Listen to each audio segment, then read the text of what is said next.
No ar, Faixa Livre, rádio jornalismo de verdade, a informação de primeira qualidade, a interpretação e os comentários das notícias, entrevistas, o contraditório.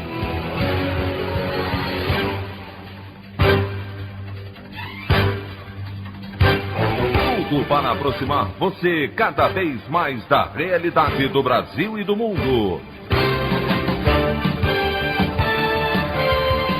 Apresentação: Anderson Gomes. Brasil ultrapassa as 250 mil mortes na pandemia de Covid-19 em menos de um ano. E vacinação segue como incógnita com inação do governo federal. Presidente Jair Bolsonaro realiza manobra para tentar acelerar a privatização da Eletrobras e envia medida provisória ao Congresso tratando do tema. Câmara dos Deputados discute proposta de emenda constitucional para blindar parlamentares de prisão ou afastamento. Essas e outras notícias na edição desta quinta-feira, 25 de fevereiro do ano de 2021, do programa Faixa Livre.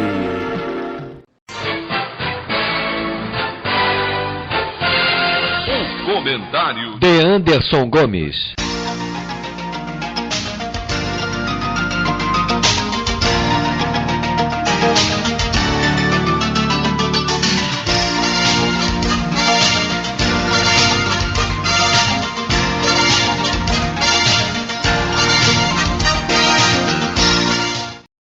Bom dia, ouvintes. Para aqueles que achavam que o presidente Jair Bolsonaro assumiu uma postura estatista ao efetuar a troca no comando da Petrobras, em poucos dias o ex-capitão do Exército desfez essa impressão. Na noite da última terça-feira, o político sem partido foi a pé até o Congresso Nacional entregar aos parlamentares a medida provisória que trata da privatização da Eletrobras. Acompanhado de alguns ministros, como o de Minas e Energia, Bento Albuquerque, e o da Economia, Paulo Guedes, a ação se deu em um claro aceno ao posto Ipiranga e aos ultraliberais que compõem o governo, depois da decisão de destituir Roberto Castelo Branco da estatal de petróleo, que irritou o mercado financeiro. Essa MP permite que o BNDES dê início a estudos sobre a desestatização da companhia. O projeto estabelece ações de classe especial que garantem à União o poder de veto em questões estratégicas, a chamada Golden Share. Além disso, o Itaipu Binacional e Eletronuclear seguem sob o controle do Estado brasileiro. As demais subsidiárias serão repassadas ao setor privado.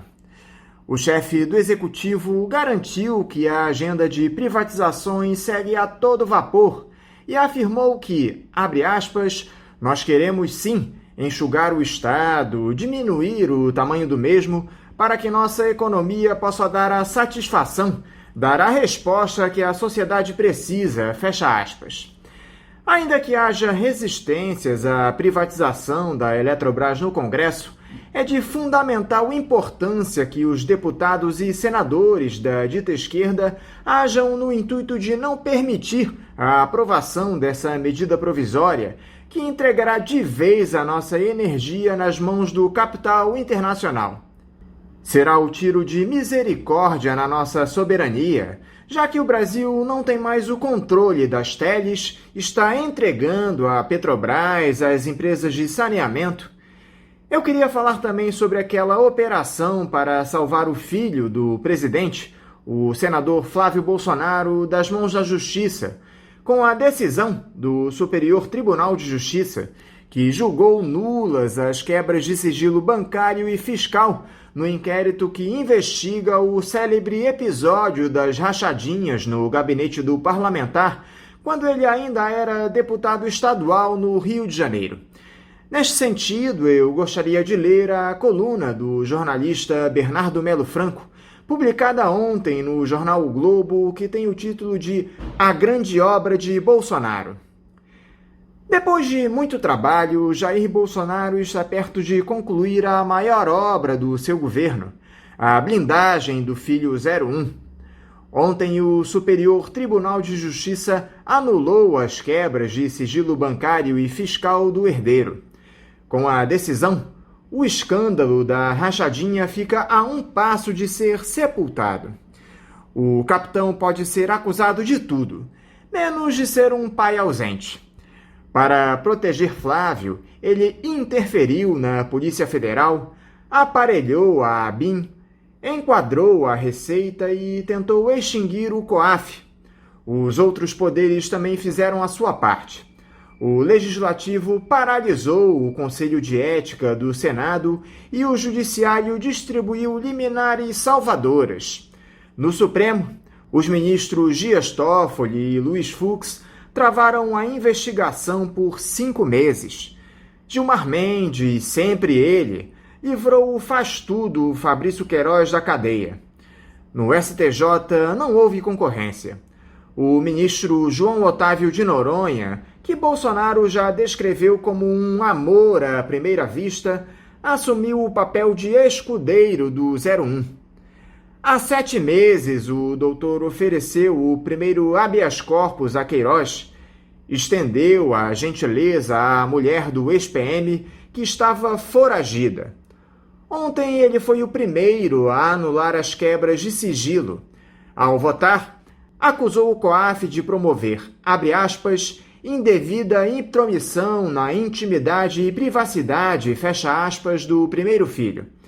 Para Noronha, o órgão que fiscaliza movimentações atípicas foi indiscreto ao relatar as movimentações atípicas de Flávio. Graças ao COAF, soube-se que a conta do senador era abastecida com envelopes recheados de dinheiro vivo. As quebras de sigilo revelaram que Queiroz pagava até a escola das netas do presidente. Ao invalidar as provas contra o 01, o STJ mutilou a denúncia que o acusa de desviar 6 milhões de reais dos cofres da Alerj. Agora, a grande obra de Bolsonaro está quase completa.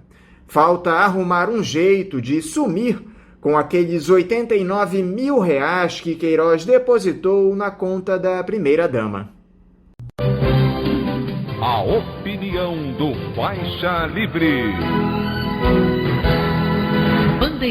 Bandeirantes, 1360. Estamos apresentando Faixa Livre. Voltamos a apresentar Faixa Livre. Estamos de volta, ouvintes, com o início da edição de hoje do programa Faixa Livre, que tem na sua produção a jornalista Celeste Sintra, auxiliada pela também jornalista Natália Moraes, tendo no comando do áudio o Francisco.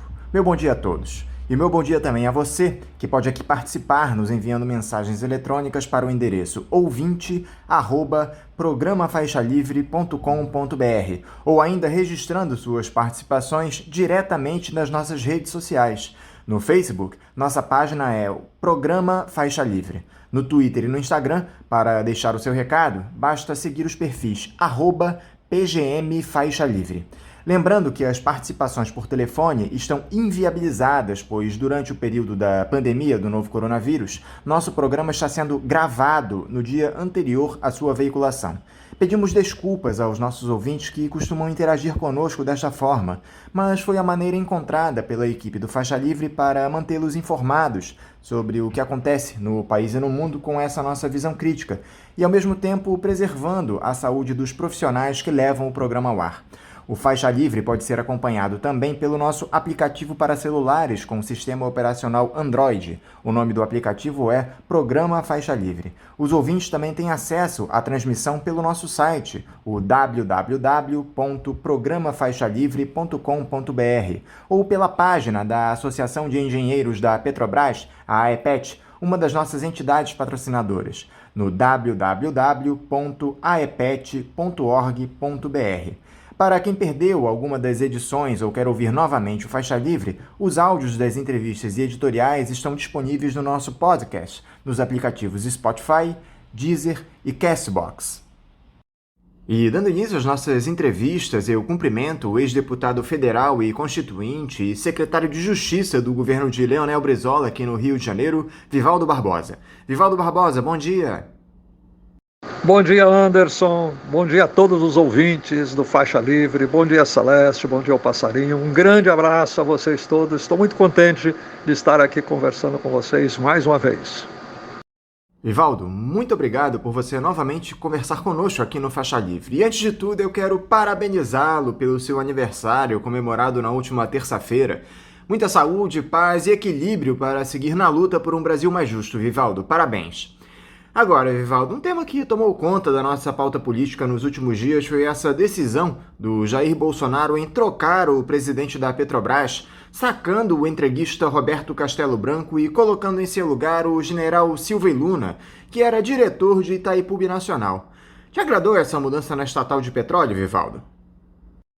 Muito grato, Anderson, agradecido aí pelos cumprimentos. Olha, este Roberto Castelo Branco não devia de estar na presidência da Petrobras. Devia ter saído há muito tempo, lá nem devia de estar. É um cara que causou tanto danos à Petrobras, aliás, toda a diretoria, todo esse conselho de administração, não tem ninguém aí de envergadura, patriota, capaz de defender o interesse público, compreender o papel da Petrobras, ninguém da diretoria da Petrobras que o Bolsonaro colocou, esse Guedes, foi ele que colocou essa turma toda, e mesmo no conselho de administração. Esse cara causou danos demais à Petrobras, né? Privatizou refinarias, privatizou dutos. A Petrobras construiu dutos país afora aí importantes, né, para qualquer empresa de petróleo, ainda mais da dimensão e da importância nacional da Petrobras. Esse cara privatizou lá desde o governo Temer. Eles consolidaram, privatizaram aí as dutos que a Petrobras tem que pagar aluguel para a empresa estrangeira pode conceder ou não o uso pela Petrobras, é propriedade delas agora. É uma coisa absolutamente absurda. E esses preços aí, colocar preço de derivado de petróleo no Brasil, óleo diesel, gasolina, em conexão com o mundo internacional, com o mercado, não tem nada a ver com a Petrobras. A Petrobras não é para isto. Tomara que este general, que por ser general pode ter aí a compreensão um pouco melhor do Brasil, embora ele seja da turma do Bolsonaro, já esteja no governo Bolsonaro, mas vamos jogar que pelo menos ele não faça tanto danos à Petrobras quanto esse Roberto Castelo Branco fez. Aliás, ele já disse, né, que tem que se levar em conta interesses de investidores, essa é a linguagem deles, interesse de investidores, mas também o interesse do brasileiro e do Brasil. Esse já é uma boa compreensão, um bom começo, pelo menos vindo do lado de lá, vindo de gente como eles. O Conselho de Administração da Petrobras convocou na última terça-feira uma Assembleia Geral Extraordinária para destituir Castelo Branco, Vivaldo. Mas o Ministério Público, junto ao Tribunal de Contas da União, entrou com uma representação para que a Corte determinasse em caráter cautelar que a Petrobras não realize qualquer atividade relacionada ao comando da empresa até que o órgão julgasse se o presidente Jair Bolsonaro interferiu na estatal. Tudo bem que os conselheiros têm de aprovar a mudança do presidente da Petrobras, Vivaldo, mas essa não é uma atribuição também do chefe do executivo? O que é que tanto preocupa o Ministério Público? Qual é que a atual política de preços criminosa da estatal seja modificada? Ora, a Petrobras é uma empresa de economia mista, foi fundada pela nação, pelo Brasil, com recurso do Tesouro Nacional, recurso do povo brasileiro, que ao longo do seu tempo de existência jogou mais recursos, deu mais vantagens, mais favorecimentos para que a Petrobras pudesse cumprir a sua missão em defesa do interesse nacional no terreno do petróleo e até de uma maneira mais ampla no terreno da energia, da evolução da tecnologia, produção industrial brasileira, que a Petrobras sempre desempenhou um papel relevante nestas áreas todas. De maneira que ela é uma empresa pública. O presidente da República é eleito pela nação. tem que defender os interesses da nação. A Petrobras é parte do interesse da nação. Então, o presidente da República tem que orientar a administração da Petrobras, o que o Bolsonaro não fez, deixou solto lá, aliás. Não fez porque ele concordava com tudo que estava acontecendo lá dentro, que agora ele critica, condena, mas ele concordou e aceitou que se fizesse isto. O presidente da República, ele tem que orientar a Petrobras. Esse é o funcionamento da República. Senão, o voto popular fica sem efeito. Elege-se, mas quem governa a Petrobras são os grupos econômicos, que estão lá no seu conselho de administração, assim como agora querem jogar o Banco Central nas mãos dos banqueiros, elege o presidente, mas agora, com essa autonomia do Banco Central, o Banco Central vai ficar sob o domínio dos banqueiros. O presidente não vai poder interferir. Isso não existe. A República não convive com isso. E o Tribunal de Contas não tem nada a ver com isso. O Tribunal de Contas tem que fiscalizar a exação, o cumprimento das leis pelas autoridades públicas. O Ministério do Tribunal Público do Tribunal de Contas tem nada a ver com isso. É uma coisa estapafúrdia, não tem nada a ver, é responsabilidade do Bolsonaro. Todo esse aumento de óleo diesel, aumento de gasolina, tudo isso foi responsabilidade do Bolsonaro, porque foi feito nas suas barbas, no seu governo e por gente que ele deveria estar orientando. Agora, como é que você interpretou essa troca no comando da Petrobras, Givaldo? Há quem diga que o Jair Bolsonaro tomou essa iniciativa só para agradar os caminhoneiros, categoria identificada com o bolsonarismo, que fizeram uma greve recentemente cobrando do presidente a redução do preço do óleo diesel. Já outros acreditam que o ex-capitão retomou uma trajetória estatista de direita que ele já demonstrava quando era deputado. Como é que você lê esse movimento do Bolsonaro, Vivaldo? É claro que Bolsonaro quis agradar os caminhoneiros. É claro que Bolsonaro quis agradar a classe média, que está sofrendo aí com o aumento dos preços de gasolina e de óleo diesel. Inclusive o transporte de uma maneira geral. Ele quis voltar para essa turma dele, continuar arrebanhando essa gente. Não há dúvida disso aí. Agora, você veja que ele quis defender os caminhoneiros, está querendo mostrar que defende os caminhoneiros, interferiu aí na Petrobras, o que é dever dele, não é interferir, ele tem que orientar a gestão da Petrobras, mas ao mesmo tempo mandou aí projeto para privatizar a Petrobras. Ele deu uma no cravo e outra na ferradura. Ele foi agradar os grupos econômicos, os chamados investidores internacionais. De maneira que ele está jogando para a sua gente do mesmo jeito.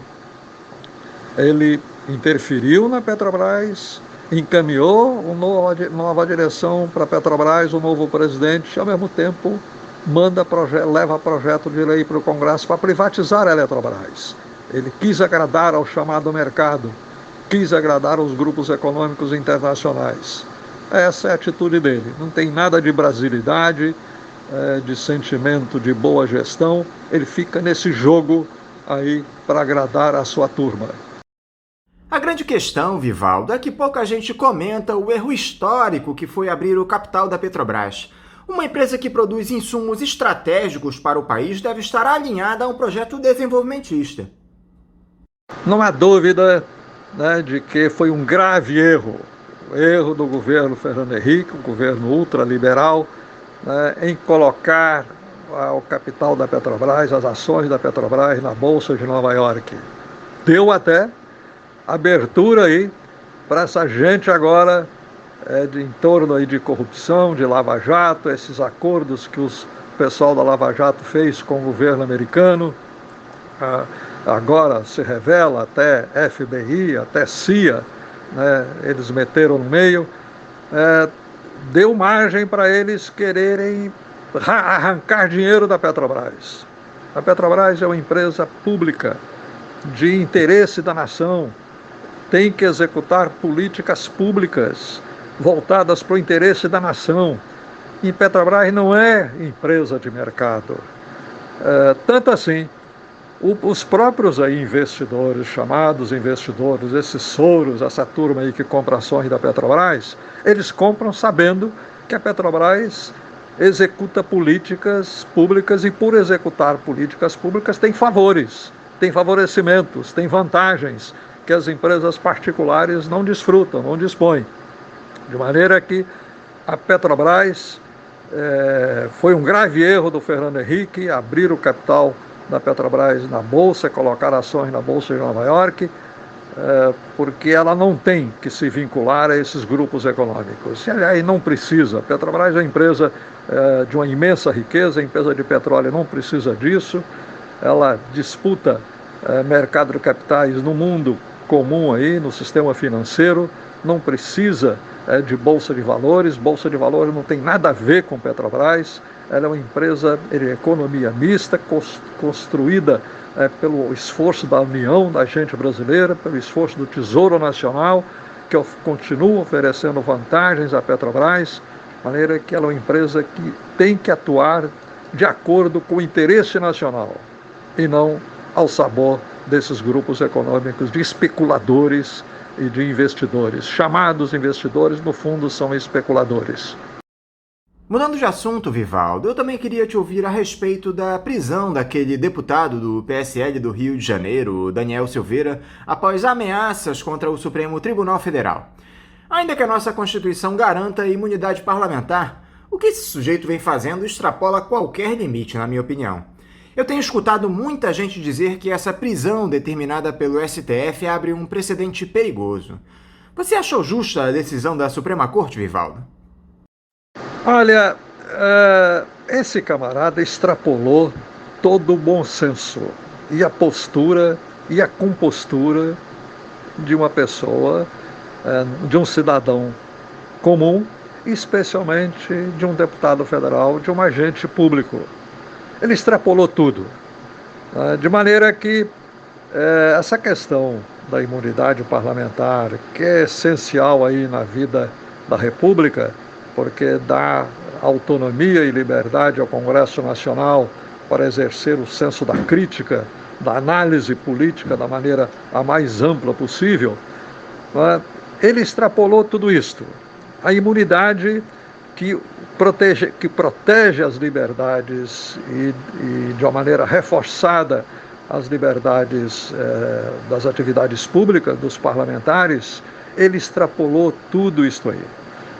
Ele incitou a agressão física aos ministros do Supremo Tribunal Federal, ele fez ofensas graves do plano moral aos ministros do Supremo Tribunal Federal, fez ofensa à instituição, ele pregou a derrubada da instituição, ele pregou atitudes aí autoritárias.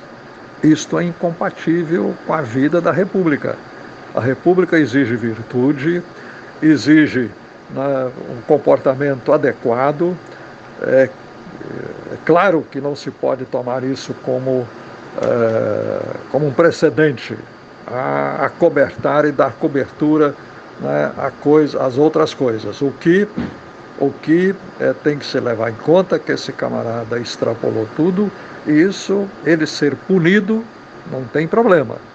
A prisão dele determinada pelo Supremo foi pertinente porque foi em cima de um flagrante, enfim, e que a Câmara depois, em seguida, deu total cobertura. Ele que não perturba a democracia, não perturba as liberdades, não perturba o funcionamento da Câmara, do Congresso Nacional, a prisão de uma pessoa que extrapola tudo como esse camarada extrapolou. De maneira que nós não devemos extrair preocupações maiores além da devida conta de que esse camarada extrapolou e merecia ser punido. Só que parece que os bolsonaristas aliados ao deputado na Câmara estão negociando com o Centrão a manutenção do mandato do Daniel Silveira, que começou a ter seu caso analisado pelo Conselho de Ética da Casa Legislativa. Dá para acreditar em um arranjo lá na Câmara para livrar essa figura nefasta da cassação, Vivaldo? Olha, é possível né, que os bolsonaristas, que são aliados desse camarada, esse cara é da turma mais chegada ao Bolsonaro, procure aí articular com o Centrão uma amenização, uma pena mais suave para ele. Isso é possível que aconteça. Aliás, é preciso que se diga que o Centrão, articulado aí pelo presidente da Câmara, Arthur Lira, recém-eleito, que demonstrou, aliás, uma competência política muito aguda na condução desse processo, o Centrão votou em massa contra o camarada, contra os bolsonaristas extremados. Diria que é possível que os bolsonaristas desenvolvam articulação, conversações com o Centrão, no sentido de aplicar uma punição mais branda, não a cassação. Isto é uma coisa que é possível acontecer, mas há limites nisto aí, porque uma figura como esse camarada, ele é um perturbador do conservadorismo, do projeto conservador. Para eles levarem o projeto conservador avante, eles têm que maneirar um pouco. Eles não podem ficar aí convivendo com uma situação como esta. De maneira que, nessas negociações, eu confesso a vocês que, enfim, é até difícil vislumbrar qual é o resultado. Se eles vão livrar o camarada, se eles vão amenizar a punição ou vão chegar à cassação. Porque livrar o camarada certamente é o desejo aí dos bolsonaristas, que são os mais extremados. Isso é mais difícil ver. O Centrão acho que não vai embarcar nessa. Uma punição mais branda pode acontecer. Os bolsonaristas punem, o Centrão pune, não deixa de punir, dá uma satisfação aos conservadores de uma maneira geral, mas também não se deve desprezar se o Centrão mantém a sua atitude pela cassação, porque isto é difícil para eles conviver numa situação extremada como essa, né, de uma agressividade como essa que esse camarada desenvolveu. Isso perturba o projeto conservador, atrapalha o projeto conservador. É que tudo pode acontecer. Vamos acompanhar, né, para ver como é que vai ser aí a marcha da política brasileira. Tanto pode dar a cassação, quanto pode dar livrar o camarada, mas talvez o mais provável é uma punição, mas uma punição mais branda, que agrada um pouco aos bolsonaristas, não desagrada tanto e não compromete por inteiro o projeto conservador. Algo que tem alertado quem defende a democracia no nosso país, Givaldo, é esse flerte do Jair Bolsonaro com o autoritarismo. O presidente tem facilitado o acesso a armas por meio de decretos, em uma tentativa clara de armar as milícias que o apoiam. Os militares estão ocupando cada vez mais cargos no governo. Agora nós ficamos sabendo que aqueles atos antidemocráticos realizados no ano passado por aliados do ex-capitão foram financiados com dinheiro vindo do exterior, de acordo com um inquérito em curso no Supremo Tribunal Federal. Ou seja, o cerco se fecha a cada dia e as ameaças se ampliam. Você teme um golpe do bolsonarismo, Vivaldo? Olha, Anderson, o Bolsonaro é uma personalidade autoritária. Ele flerta permanentemente com o autoritarismo. Mas ele acabou chegando à presidência da República não por golpe, por eleições. Ele teve que participar do processo democrático e tem que exercer a presidência da República nessas circunstâncias, com essas limitações. Então, ele vai levando, né, dessa maneira autoritária dele, agressiva, desrespeitosa, afrontosa em muitas circunstâncias, mas também vai levando aí dentro de certos limites. A questão das armas, né, é um diálogo dele aí com as milícias. Ele tem esse diálogo com as milícias. Todos nós sabemos disso. Essa é a carreira dele política eleitoral aqui do Rio de Janeiro. Alicerçada nas milícias, em setores militares aí amplos, em policiais, tanto civil quanto militar, em policial federal. Essa é base da estrutura política dele, que ele inclusive ampliou nacionalmente aí a sua campanha presidencial. Então ele tem um contato com a milícia, e essa questão das armas é um diálogo dele com a milícia. E também é o diálogo dele com os fazendeiros, grileiros, país afora, né, que ele está querendo dar satisfação e está querendo ajudar a disseminar as armas, ampliar o uso das armas, o porte de armas, ajuda esses fazendeiros. Agora, nós precisamos ter em mente, espalhar armas não dá golpe. Golpe é tanque nas ruas, golpe é tropa nas ruas. Espalhar armas não dá. Espalhar armas é ruim, é terrível, devemos combater, pode até, na luta política, gerar morticínios, né, até alguns massacres aqui e ali, né, que acontece, mas golpe não dá. As armas espalhadas não são suficientes para golpe. Milícia também não é suficiente para golpe. Fazendeiros armados também não é suficiente para golpe. Golpe é tanque. Golpe é batalhão na rua. Isto não há sinal de que isso vai acontecer. De maneira que não vejo ameaça de golpe, pelo menos até aqui. E ainda mais se aproximando as eleições, as possibilidades de golpe ficam mais remotas ainda, porque o processo eleitoral vai tragando tudo. O processo eleitoral vai levando tudo, né, e desembocando na eleição. Essa é a grande salvação da República, é que quando vem eleição, a República pode se salvar. Vivaldo, eu também gostaria que você falasse a respeito do ex-presidente Lula, que na última semana concedeu uma longa entrevista ao site UOL. Eu li um artigo que você escreveu recentemente sob o título Lula e as Eleições, onde você fala sobre as iniciativas recentes do petista. Eu gostaria que você dissesse aqui pra gente, Vivaldo, como você tem analisado essas movimentações do ex-presidente no tabuleiro político. Lula é o maior líder popular do país, a maior liderança do país. Bolsonaro disputa com ele no campo conservador, da direita. Mas o Lula é o maior líder político do país. E o líder político, ele está mergulhado nas eleições de maneira inescapável. Ele não tem como fugir disso. E ninguém tem como deixar de levar isso em conta. Lula, além de ser o maior líder popular, ele inclusive, verificamos, né, que ontem ele deu uma nova entrevista à TV 247, em que ele volta a tocar nos problemas do país com garra, com determinação, de maneira que o Lula está mergulhado no processo eleitoral. E ele é o maior líder. O Lula, disputando as eleições, ele sai na frente de qualquer outro do campo popular democrático. Não há como, né, discutir isso com ele. E é uma coisa inescapável. Como retirar Lula de um processo eleitoral? Como pensar, né, de que ele é a grande estrela de um processo eleitoral?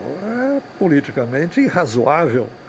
E não há como você forçar a barra contra a política, contra a realidade da política. A realidade da política é essa. Lula é o maior líder popular do país. E está aí por inteiro, fisicamente, mentalmente, com garra, com determinação. Ele tem próprio dito isso aí. É evidente que o conservadorismo ainda dispõe dessa arma terrível. O Lula não pode ser candidato à presidência da República. Ele não tem os direitos políticos assegurados. Está tudo aí na mão do judiciário. E aí, esse judiciário montado como foi montado, mesmo pelo Lula, mesmo pela Dilma, foi uma coisa realmente que prevaleceu o conservadorismo. E uma atitude política conservadora do judiciário, uma militância política do judiciário contra o setor popular, contra os interesses nacionais. Eles têm essa arma terrível na mão. Como isso vai ser desatado, não se sabe, mas a força aí da República, os acontecimentos recentes, essas revelações desse comportamento de juízes, procuradores, isso está carregando uma força que é difícil de segurar. né, a força popular, o ambiente internacional vai levar Lula, né, para as eleições, para a liderança das eleições, de uma maneira inescapável. Não há como segurar. Uma parcela do Partido dos Trabalhadores cogita a possibilidade de buscar a empresária Luísa Trajano, dona do Magazine Luiza, para formar a chapa presidencial da legenda no ano que vem, em uma tentativa de repetir 2002, quando José de Alencar representou o grande capital como vice de Lula. Te agrada essa possibilidade, Vivaldo? Não seria mais jogo nós termos dois nomes alinhados à luta popular em uma chapa de esquerda que vislumbre chegar à presidência? Olha, é uma cogitação, né, fora do mundo real da política.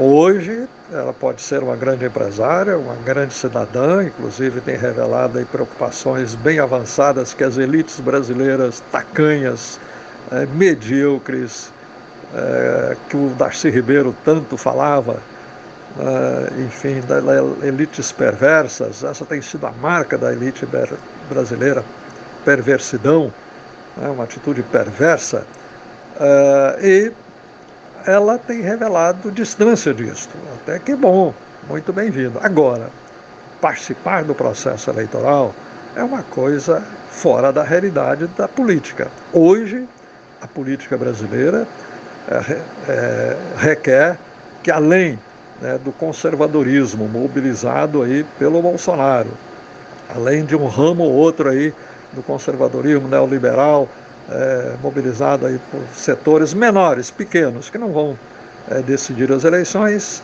mas além disso você tem o setor popular. E o setor popular, né, tem que caminhar com candidaturas populares.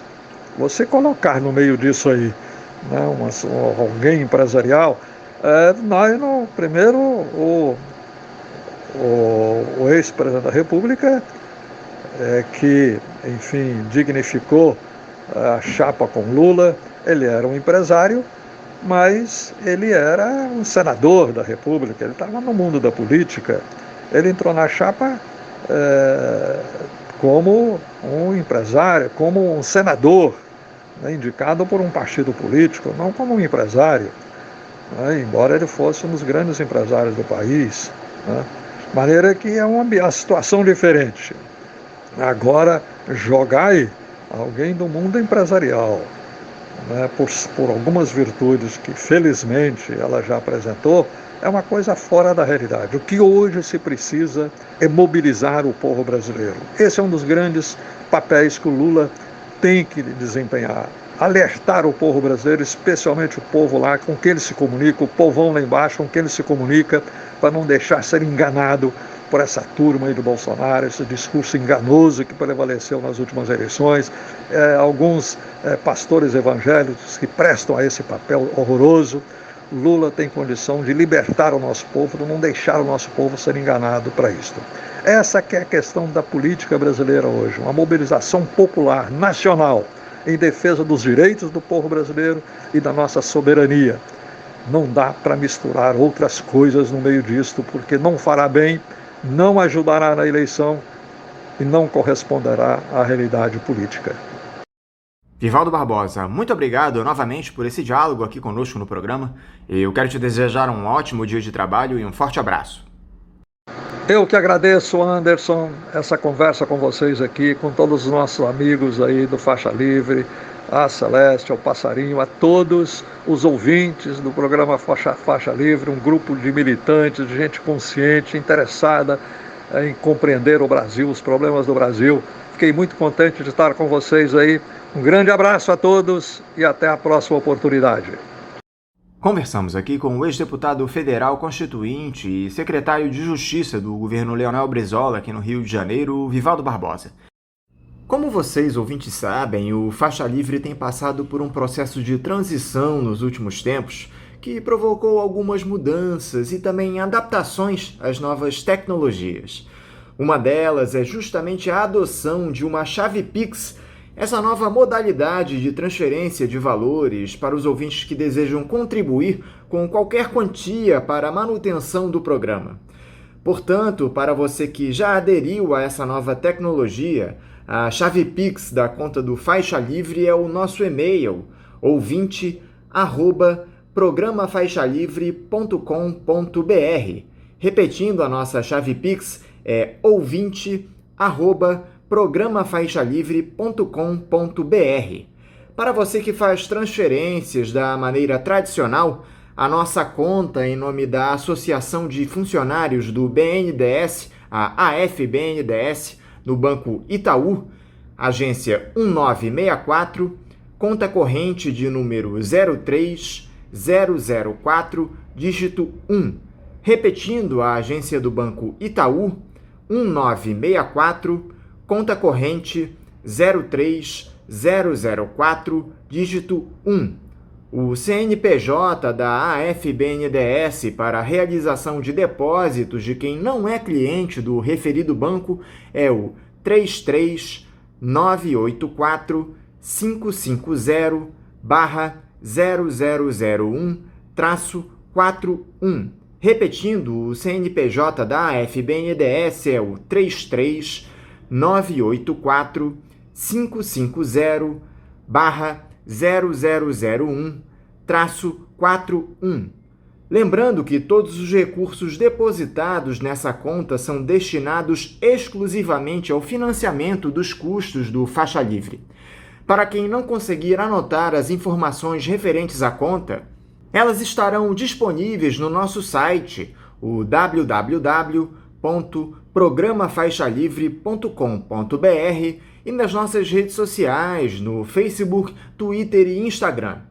Então, repetindo mais uma vez, a nossa chave Pix é ouvinte@programafaixalivre.com.br e a conta corrente da AFBNDES do Banco Itaú, agência 1964, conta de número 03004, dígito 1. Eu quero aproveitar esse tempinho que ainda me resta para falar a respeito de um evento que será realizado no próximo sábado, promovido pelo coletivo Espiritualidade Cristã e Anarquismo Histórico, que tem o nome de Poder Popular em Movimento, Cultura, Habitação e Autonomia Alimentar nas Favelas Tijucanas. Esse evento terá a mediação do nosso ouvinte, o Pedro Miguel, que sempre nos ajuda aqui no Faixa Livre. E além dele, o nosso ouvinte histórico, o André Leonardo, lá do Morro da Formiga, vai falar nesse evento. Será um dos expositores ao lado do historiador Alexandre Sames.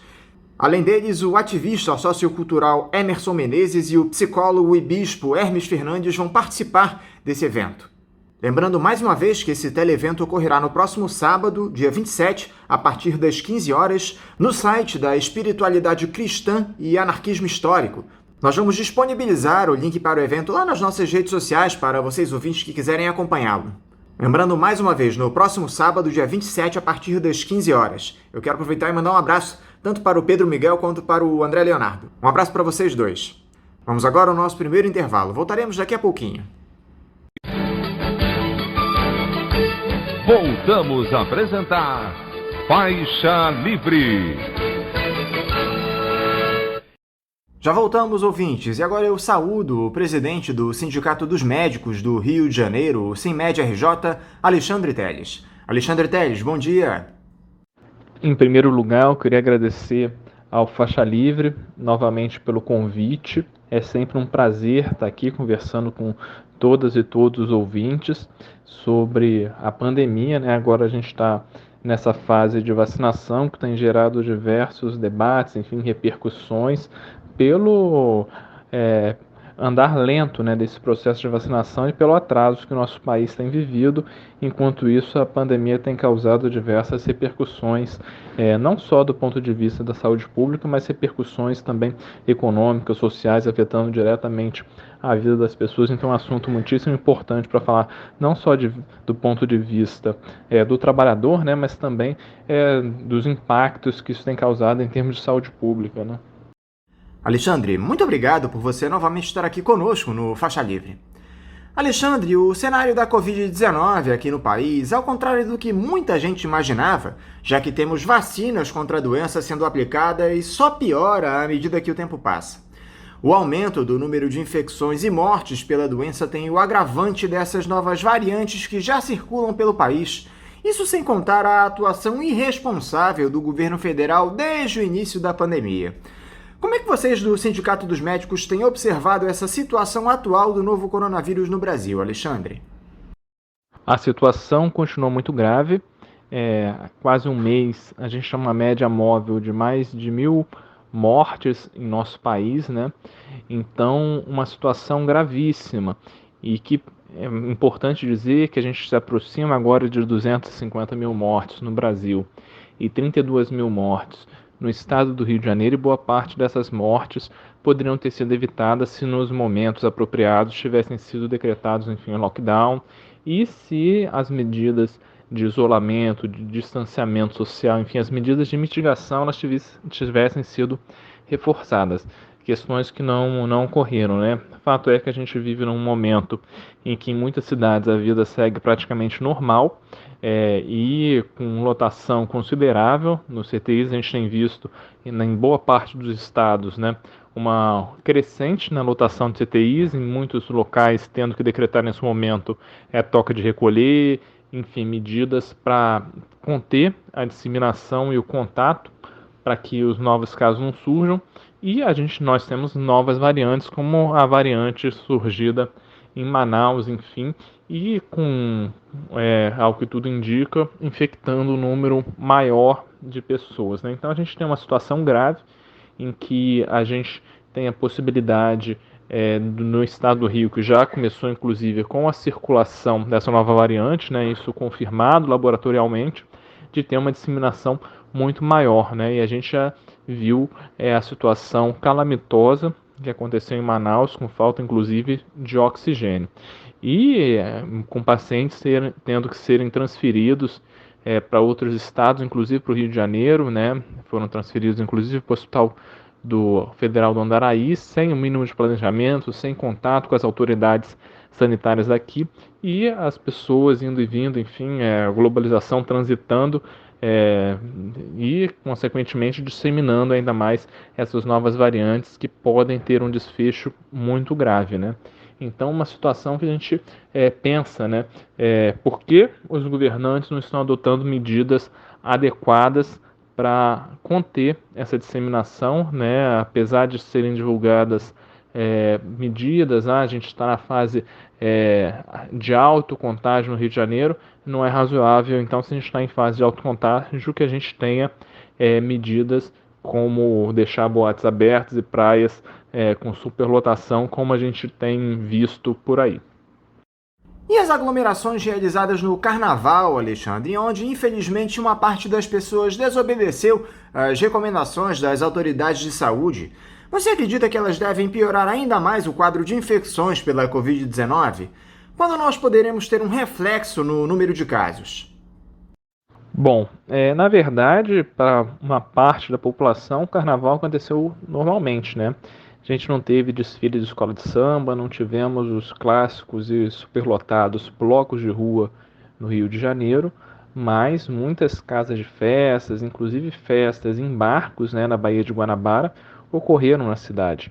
Além disso, aglomerações em bares, né, isso tanto na Zona Sul, a gente viu casos no Leblon, como em bairros da Zona Norte da cidade do Rio de Janeiro. Então, as aglomerações, elas de fato aconteceram, né? E quando a gente passava por esses locais, enfim, tendo que fazer alguma necessidade urgente, ou ir trabalhar, ou então, quando a gente assistia na televisão, a gente via boa parte das pessoas sem o uso de máscara. Uma situação grave, né, em que as aglomerações elas aconteciam, a prefeitura publicou protocolos em que em risco alto, 1/4 da lotação em determinados locais, boates em pista de dança, mas as situações que foram noticiadas, informações que enfim, são de conhecimento público, é que essas questões não são seguidas, né?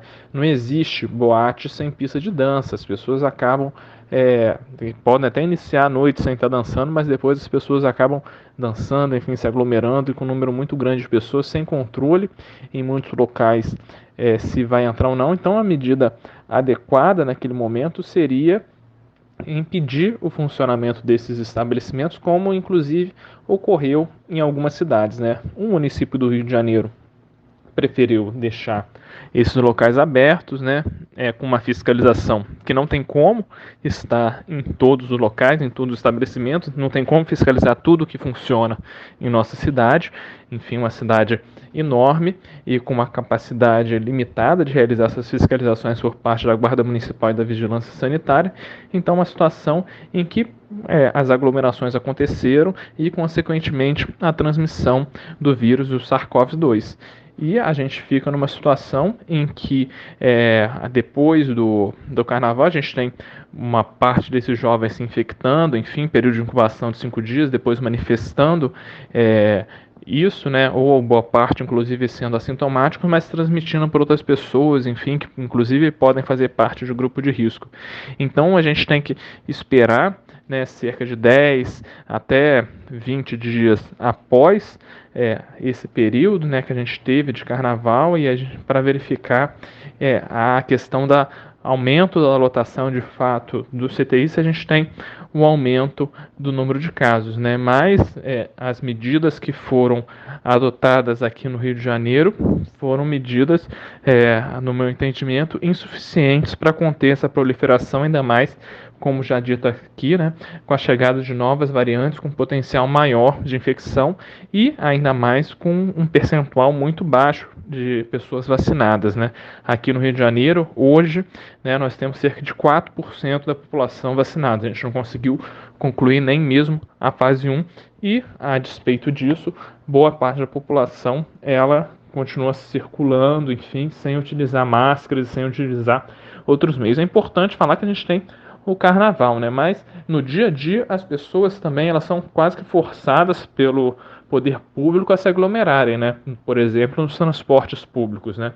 Apesar do aumento de tarifa dos trens, a gente vê uma falta de qualidade, de aglomeração, enfim, a mesma coisa acontecendo em outros serviços sem qualidade, que é o BRT, né? Então, nos ônibus, então uma situação em que o próprio poder público não dá exemplo, né? Não toma medidas concretas para diminuir, né, a aglomeração e, consequentemente, o potencial de contágio nesses locais. Alguns países já estão atingindo ótimos resultados com a vacinação em massa, Alexandre. Talvez o melhor exemplo seja Israel, que praticamente já retomou a rotina normal diante da pandemia.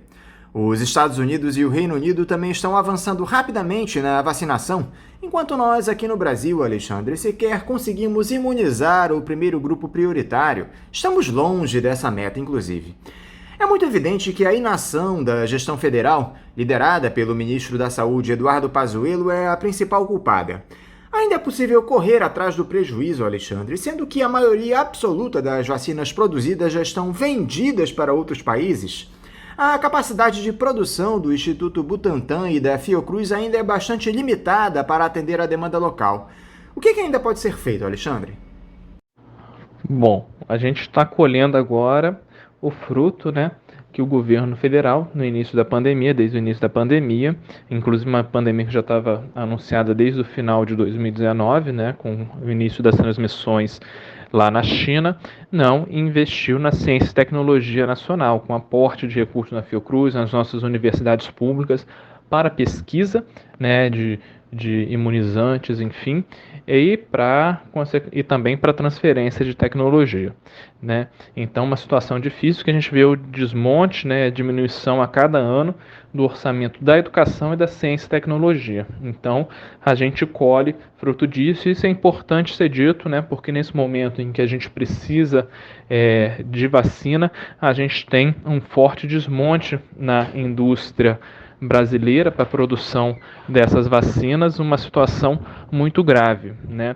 E a gente, enfim, temos o Instituto Butantan, que ele tem produzido, né, a Coronavac, enfim, e a Fiocruz com a vacina de Oxford, e a gente estamos numa situação em que a gente precisa, de fato, o governo federal precisa dar uma virada nisso, né?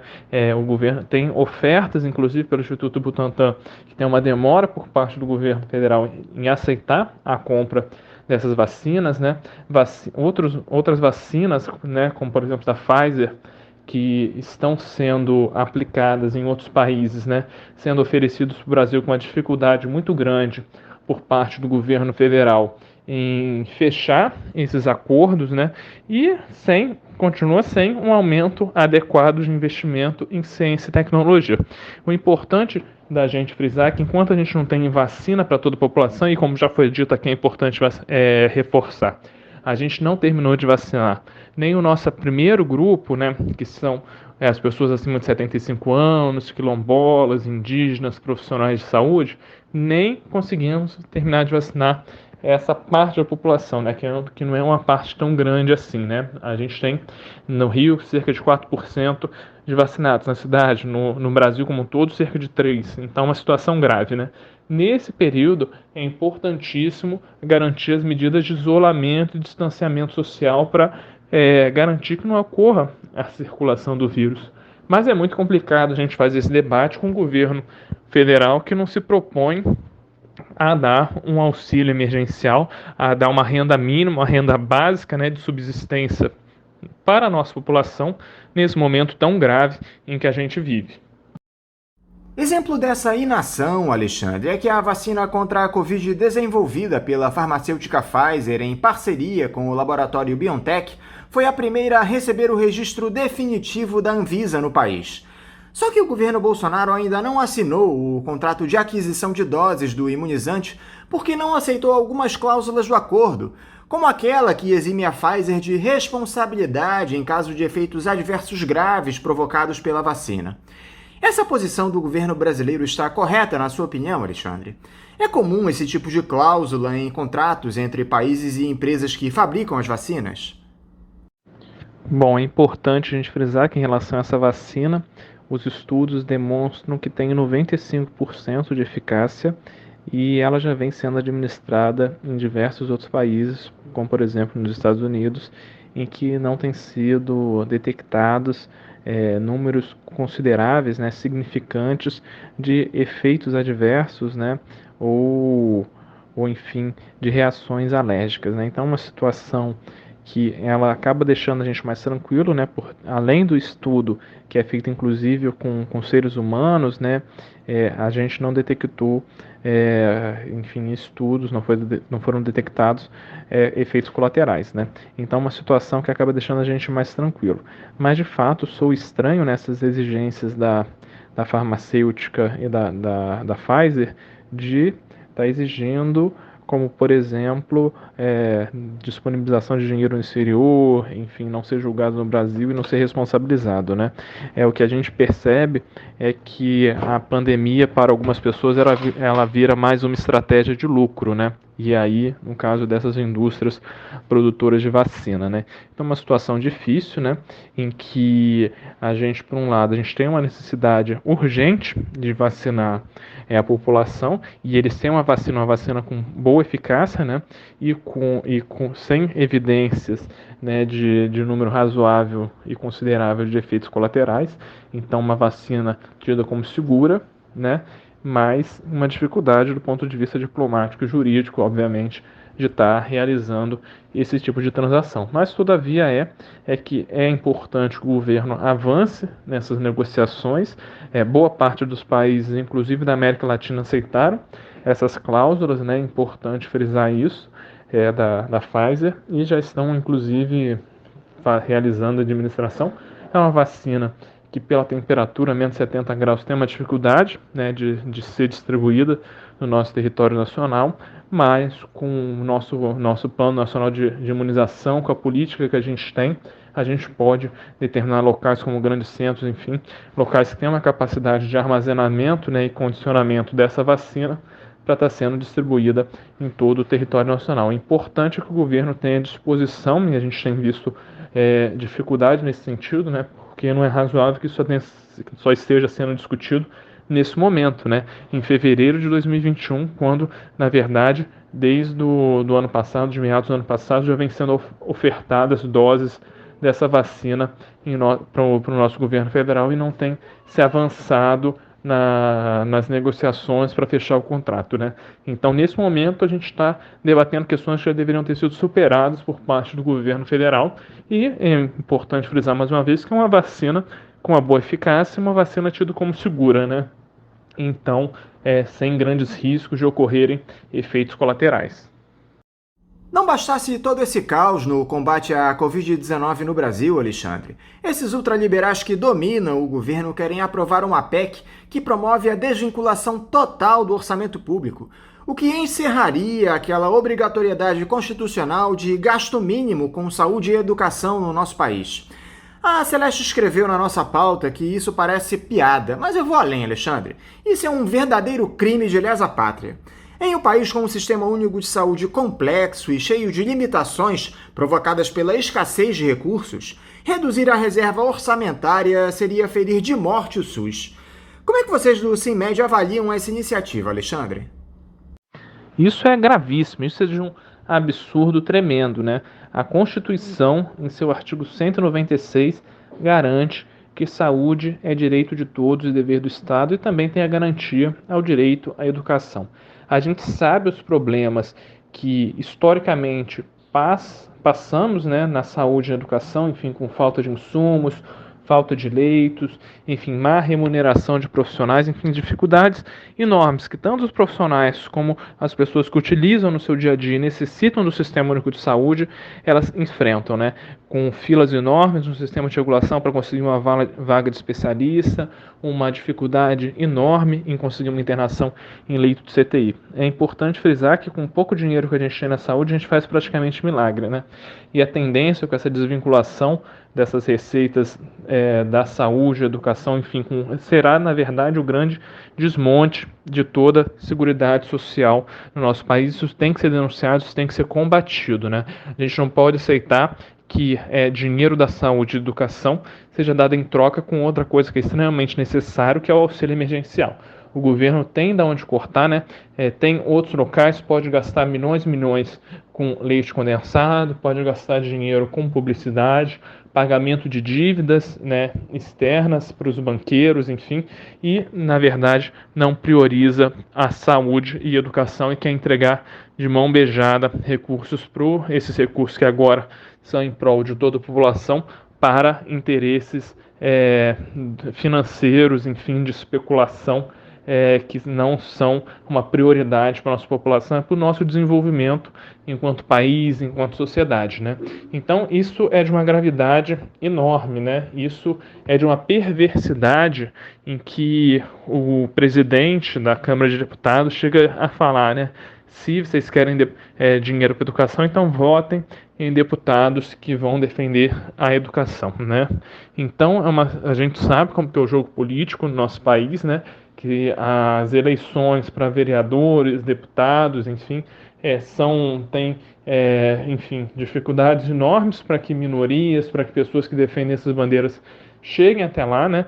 A gente tem, inclusive, a perpetuação de pessoas, enfim, até de oligarquias dentro do nosso cenário, de representantes da população. Então, uma situação gravíssima em que a gente não pode abrir mão dos recursos já escassos da saúde e educação, porque abrir mão disso, né, significa o desmonte de programas essenciais e bem-sucedidos que a gente tem no nosso país, né? Pode resultar no desmonte de leitos no nosso Sistema Único de Saúde, de CTI, de clínica médica, com dificuldade ainda maior de conseguir uma vaga para um especialista, de realizar uma cirurgia, né? E fora isso, desmonte de programas que são reconhecidos internacionalmente em nosso país como programa de combate, né, de tratamento HIV/AIDS, né, e de outras infecções sexualmente transmissíveis, de combate ao tabagismo. O próprio Programa Nacional de Imunização, se a gente tem uma capacidade de resposta nesse momento contra a Covid-19, é porque nós temos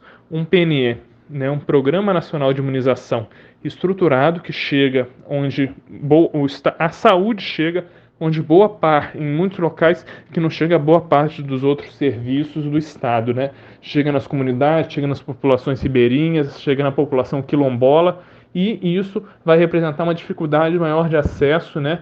E acentuar as desigualdades que já são enormes dentro do nosso país, né? Então, as pessoas que têm condição de pagar planos de saúde, que têm condições de pagar médicos, enfim, procedimentos particulares, vão continuar tendo acesso a esses serviços, e a população, que é a maior parte do nosso país, inclusive que geram a maior parte, inclusive, dos impostos e tributos, né, através do consumo, vão está ali deixada de lado, né? E isso não é razoável, isso desrespeita inclusive princípios do nosso sistema de saúde, como o princípio da equidade. Isso é, na verdade, um grande desrespeito com toda a população, isso é uma perversidade, isso é uma coisa inaceitável, né? A gente não pode aceitar que dinheiro da saúde e da educação seja moeda de troca para auxílio emergencial, também extremamente necessário, né? A gente tem que fazer essa disputa e esse diálogo com toda a sociedade nesse momento para barrar mais uma dessa política de destruição de direitos, né? Já foram retirados direitos trabalhistas, direitos previdenciários, enfim, e, na verdade, só afeta a população mais pobre e que mais precisa, né? Enquanto isso, a gente tem visto na pandemia um aumento, né, da riqueza do uso de quem tem mais dinheiro, né, no nosso país. Uma situação absurda, enquanto boa parte da população passa necessidade.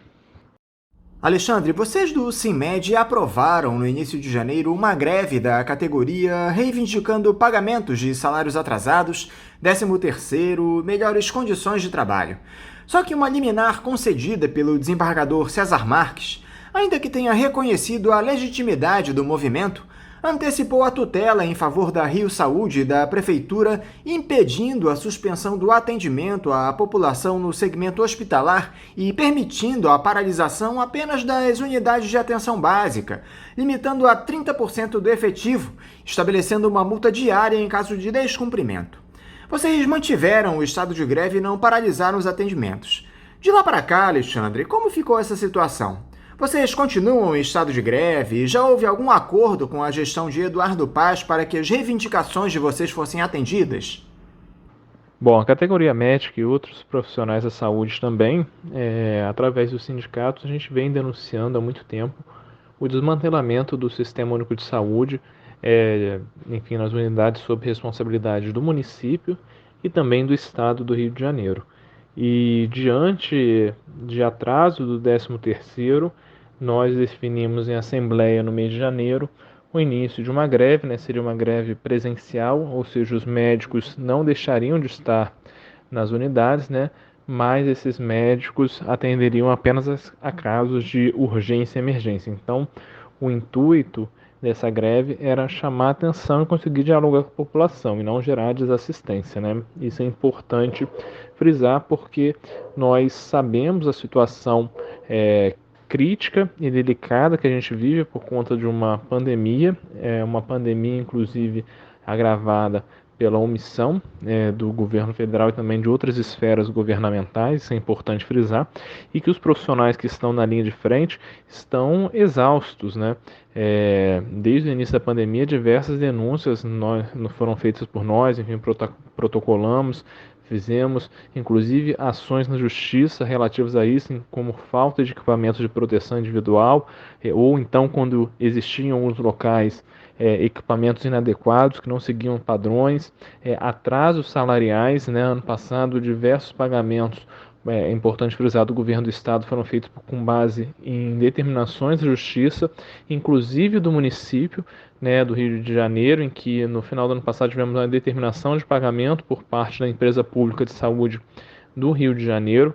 Então, uma situação muito delicada em que o profissional já está exausto, né, muitos adoecidos, muitos que perderam familiares, enfim, e que fica numa situação sem o pagamento de 13º. Então, essa falta de pagamento do 13º levou a Assembleia, né, enfim, que é o nosso órgão máximo de deliberação do sindicato, a deliberar por uma greve. E essa greve presencial.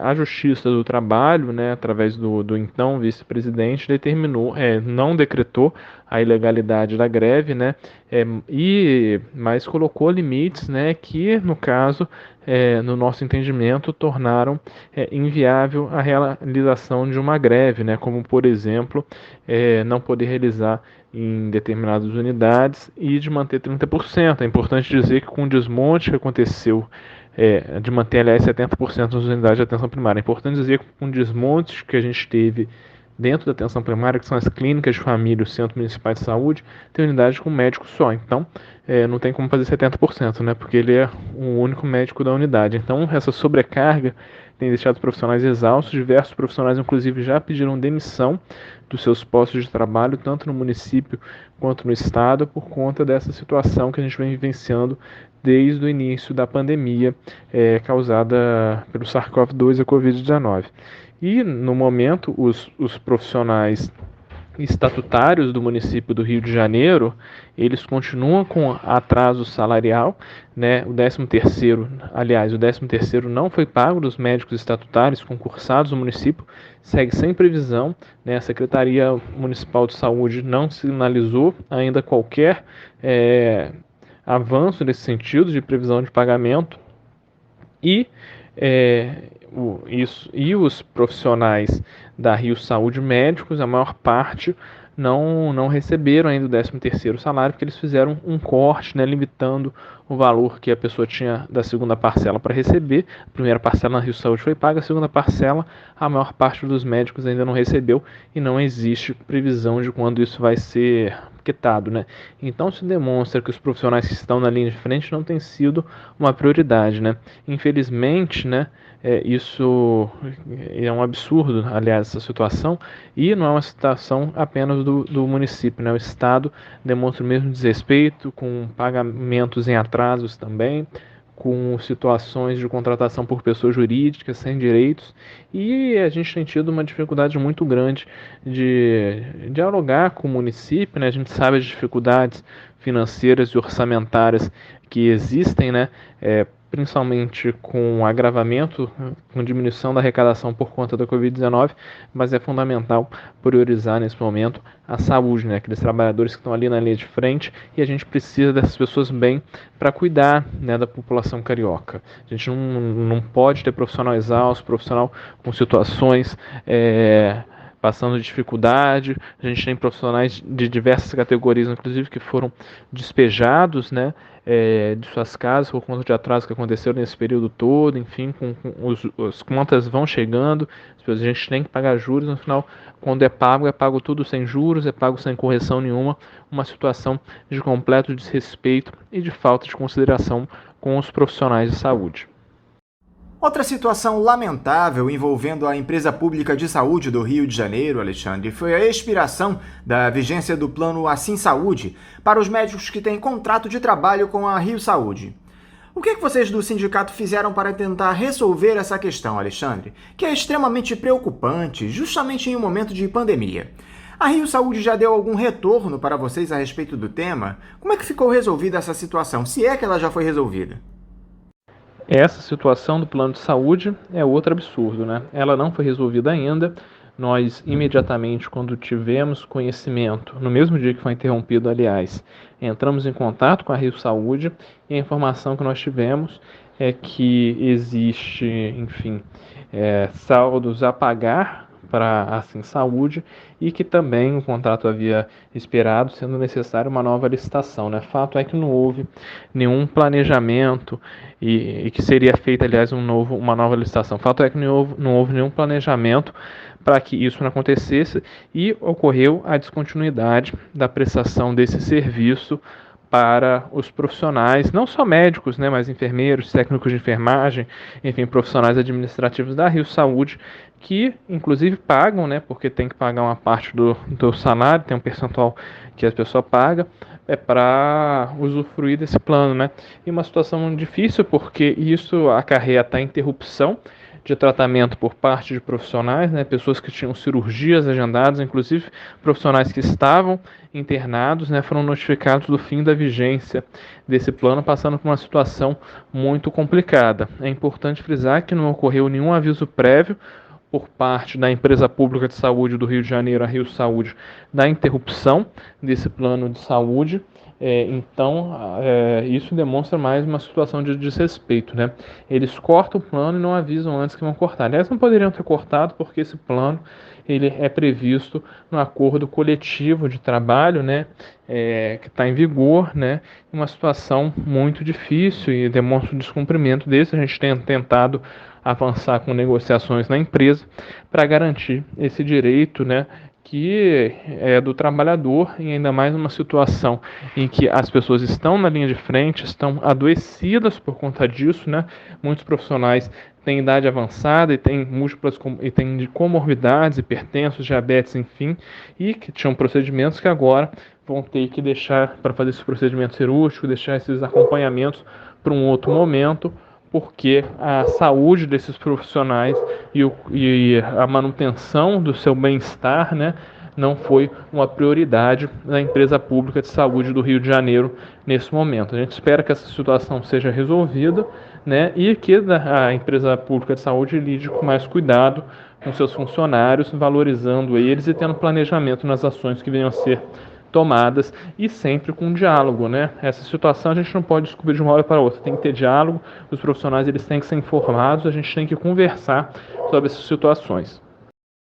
Algo que pouca gente tem comentado na mídia dominante, Alexandre, mas que eu sei que você tem acompanhado com alguma proximidade, é a recuperação do Hospital Federal de Bom Sucesso, uma das unidades de saúde mais importantes do Rio de Janeiro, depois daquele incêndio que atingiu um dos blocos do complexo no ano passado.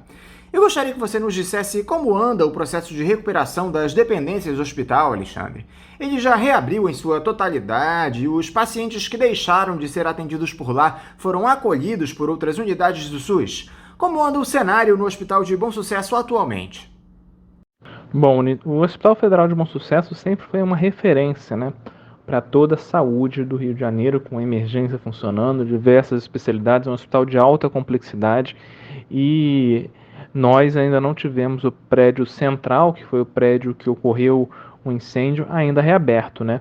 Com previsões que cada vez se postergam mais, enfim, são adiadas e que tem tido muita dificuldade por parte do movimento dos trabalhadores como um todo de ter informações concretas sobre quando vai ser realizada essa reabertura, né, desse prédio central, que inclusive ali ficavam CTIs, enfim, e isso compromete o funcionamento dos outros serviços, né, do hospital. Então, uma situação muito grave, né, é agravada por essa falta de diálogo, essa falta de informações e incertezas, né, que cercam os profissionais, enfim, uma previsão de reabertura no segundo semestre, enfim. Fato é que não é só aquele prédio que necessita de enfim, reparos, enfim, os outros prédios também têm problemas sérios do ponto de vista elétrico, hidráulico, enfim, e até de condições estruturais. Então, todos aqueles locais, né, todos aqueles hospitais precisam ser revistos, né, precisam ter uma manutenção, uma avaliação concreta para que, de fato, aquele hospital volte com 100% de sua capacidade, né. Então, uma situação grave, né, que demonstra um desrespeito. Inclusive, é importante dizer que profissional, um médico, né, que fazia denúncia, né, diretor do corpo clínico, Dr. Júlio Noronha, foi inclusive removido de lá por perseguição política, né? Ele já denunciava há muitos anos as condições precárias, né, que aconteciam ali, e depois dessa situação que aconteceu do incêndio, ocorreu uma transferência por parte da superintendência do Ministério aqui no Rio de Janeiro, né? A gente não pode aceitar que situações como essa, que servidores com 40 anos, né, de serviço público, né, que se dedicam, que são comprometidos, que têm, na verdade, um amor, né, e uma história de vida, uma trajetória totalmente, intimamente, né, estritamente ligados a essas unidades, sejam transferidos dessa maneira. A gente não pode dar outro nome que senão perseguição a atos que acontecem nesse sentido, né. O Sindicato dos Médicos segue acompanhando, a gente segue denunciando as condições não só do Hospital Federal de Bom Sucesso, mas de abandono por parte do governo federal de toda a rede hospitalar do Rio de Janeiro. Nós temos, é importante frisar novamente, a maior rede de hospitais federais no município do Rio de Janeiro. Então é importante valorizar, né, e que esses hospitais sejam de fato integrados ao sistema de saúde da nossa cidade, do nosso estado, né? Porque a gente sabe o tamanho da fila que a gente tem por demandas de alta complexidade. Esses hospitais são uma vocação para isso, mas a gente precisa, na verdade, de garantir contratos, né? Esses hospitais são com contratos temporários se encerrando também, né, uma falta de profissionais estáveis, aqueles admitidos por concurso público, né, sem nenhuma política de valorização, sem nenhuma política de plano de carreira satisfatório, enfim, para esses profissionais, né? Então a gente tem visto o abandono, né? O sucateamento. Parece que querem desmontar tudo para fechar, privatizar, enfim, não sei qual que é a intenção deles, né? Mas de fato a gente precisa de governos comprometidos com esses hospitais que invistam para que toda a população do Rio de Janeiro seja beneficiada, né? Então a gente acompanha as obras no Hospital Federal de Bom Sucesso, que ainda não voltou com o seu prédio central. Esperamos que isso aconteça de uma maneira breve, com diálogo, né? A gente, inclusive, mais um diretor do Hospital Federal de Bom Sucesso, agora nesse período, por conta das vacinas, foi exonerado, então demonstra uma alta rotatividade em que os diretores não conseguem ficar nem cerca de 1 ano e meio na cadeira, né? Demonstra que também não tem, enfim, são muitas pessoas que nem conhecem a unidade, passaram nessa cadeira de direção. Então é impossível fazer planejamento e fazer gestão com essa alta rotatividade que existe nessas unidades e sem valorizar, né, profissionais que já estavam ali, que têm uma história dentro dos hospitais. Alexandre Telles, mais uma vez, muito obrigado por esse diálogo aqui conosco no Faixa Livre. Eu quero te desejar um ótimo dia de trabalho e deixar também o meu abraço. Eu que agradeço novamente o convite, deixo à disposição novamente o Sindicato dos Médicos, né? E estamos na luta em defesa do Sistema Único de Saúde, em vacina para todos já. Conversamos aqui com o presidente do Sindicato dos Médicos do Rio de Janeiro, o SINMED-RJ, Alexandre Telles. Eu aproveito para, mais uma vez, tentar colocar em dia os recados que vocês ouvintes nos encaminham aqui para o nosso programa, pelas nossas redes sociais, pelo nosso e-mail, pelo nosso site. Eu estou com eles muito atrasados aqui nas mãos, mas vamos ver o que eu consigo fazer hoje. Na entrevista que nós fizemos com o presidente do Sintsama, lá no dia 3 de fevereiro, que dizia respeito à privatização da SEDAI, o Luiz Cláudio diz o seguinte: eu só quero ver os representantes do povo, que são os deputados, se vão permitir essa confusão, essa zona. Ele usou aqui um outro termo no lugar de confusão, mas eu não posso dizer porque ele é impróprio para o horário. Luiz Cláudio, de fato, a gente espera aí que os parlamentares barrem essa privatização da SEDAI, que é um verdadeiro crime contra a população mais pobre do nosso estado, não é isso, Luiz Cláudio? Muito obrigado aí pelo teu recado. O Beto Leal, pelo YouTube, nos elogia, que ele diz, um programa necessário. Que bom, Beto, que bom que você gosta aqui do nosso Faixa Livre. Eu te agradeço demais a audiência e o teu recado também. Também lá pelo YouTube, o Matheus Alário. Valeu, Faixa, sempre com os melhores entrevistados. Eu que te agradeço, Matheus, esse elogio e essa sua audiência que você nos oferece aqui ao Faixa Livre. Eu tenho aqui um outro elogio, só que dessa vez ao Mauriase, o Breno Dias Magalhães, também pelo YouTube. Mauriase é muito bom. Eu concordo com você, Breno. O professor Mauriase, de fato, é um grande entrevistado aqui do nosso Faixa Livre. Um abraço para você, obrigado pela audiência. O Beto Leal, novamente, volta a participar. Ele diz, abre aspas, e a categoria provou que era movimento político nenhum, fecha aspas. Tão gado que não sabe que todo movimento é político, mas realmente são muito despolitizados, pelo menos no sentido de luta de classes. Triste. Pois é, o Beto se refere aqui à entrevista dos representantes dos caminhoneiros a respeito daquela greve que eles realizaram algum tempo atrás contra o aumento do preço do óleo diesel. Infelizmente, Beto, essa tentativa da categoria de desvincular a greve à responsabilidade pelo aumento do preço dos combustíveis do Jair Bolsonaro só reforça aquela nossa tese de que os caminhoneiros estão intimamente ligados ao bolsonarismo, não é, meu amigo? Muito obrigado também pelo teu recado, Beto. Ele novamente participa aqui dizendo avante faixa. O Beto aí sempre participando aqui do nosso programa. Já no YouTube, no programa onde nós entrevistamos o Nildo Ourix, o professor Paulo Velasco e a Kátia Wiesenthiner, o Wilson João Batista. Bom ano, saúde e vida longa. Também obrigado Anderson, Nildo e seleta equipe. Eu que te agradeço, Wilson, por essa audiência, pelo teu recado. Que bom que você gostou da entrevista que nós fizemos com o professor Nildo Ourix. No Facebook, na matéria da entrevista que nós fizemos com o José Roberto Stringassi sobre a greve dos caminhoneiros, o Newton Holanda, é só fazer arminha, seus idiotas. Pois é, tá aí ele criticando os caminhoneiros que defendem o bolsonarismo. Muito obrigado, Newton, pelo teu recado. Novamente, o Beto Leal volta a participar aqui. Ele diz o seguinte, bom dia, equipe Faixa Livre. Gostaria de recomendar uma pauta com o companheiro Felipe Duque, que é diretor do Sindicato dos Profissionais de Educação do Rio de Janeiro, o CEPRJ, sobre as polêmicas envolvendo a volta às aulas, desde a possibilidade dos profissionais de educação terem preferência na vacinação, já que estão expostos. Avante faixa! Beto, mais uma vez eu te agradeço o recado. Eu vou passar aqui a tua sugestão de pauta às mãos da Celeste Sintra. A gente já normalmente conversa com o pessoal lá do CEP e eu vou entregar aqui a Celeste mais essa sugestão, tá bom? Muito obrigado, Beto. O Moisés Lima, essa vinheta nos chama para ouvir o nosso Faixa Livre. Um forte abraço.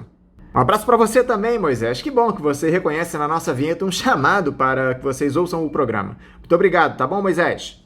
O Valdemir Barreto, pelo Facebook, diz: bom dia, o rendimento da poupança é uma cusparada na cara do brasileiro. É um zero à esquerda. De fato, Valdemir, há muitos anos o rendimento da nossa caderneta de poupança vem recuando. Essa é que é a verdade. Infelizmente, os nossos pequenos poupadores sofrem demais com isso, não é, meu amigo?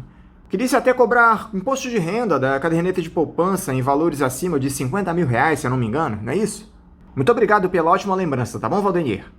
Novamente no Facebook, a Carla Geisa Granja Fonseca, na entrevista que nós fizemos lá com o caminhoneiro José Roberto Stringassi, nada como um dia atrás do outro.